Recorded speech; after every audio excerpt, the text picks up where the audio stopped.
And as Israel and the world mark 2 years since the deadly October 7th Hamas attack, many are sharing stories of heroes, people who rushed into action to save civilians near the Israel-Gaza border. One of them is retired Israel Defense Forces General Noam Tibon. He rescued his son from a communal settlement near Gaza after it was taken over by Hamas terrorists. And he also saved several other lives along the way. His experience on October 7th is now told in the new documentary, The Road Between Us, The Ultimate Rescue. Basically what I felt, that I'm on a mission. And I'm going to use all my experience, all my knowledge, all my values to save my family. As simple as this.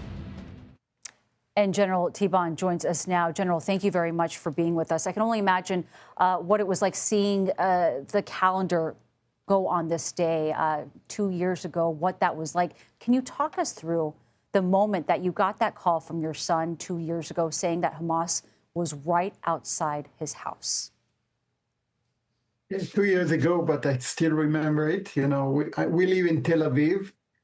And I don't know why, we woke up very early in the morning and we went to do some PT and to swim in the sea. 6:30 in the morning, while we were swimming, we heard the sirens, but we continue.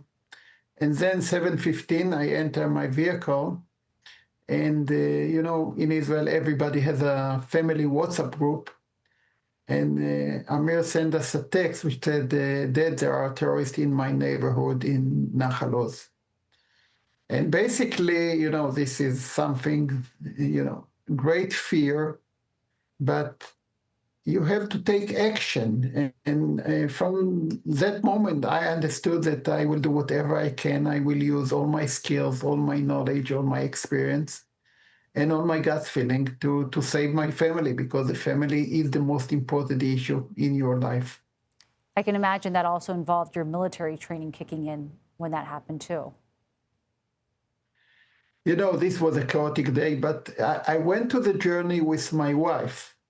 And basically, we didn't have a clue how big it is. But on the journey, basically, you know, we left home 7:30 in the morning, only with a pistol, which I have in license. On our way, we saved a couple who escaped from the Nova Festival, and we decided to go backward in order to save their life. Then we had to bypass all kind of police checkpoint. And we went into the battle because all the southern area along the border was occupied by Hamas. So I had to fight with soldiers in an ambush. My pistol was useless, so I had to take an M16 and a telescope from one of the soldiers who got killed there. It was a long journey. And at the end of the day, I was very proud to fight inside Kibbutz Nahal Oz with 2 elite units, Sayeret Golani and Maglan.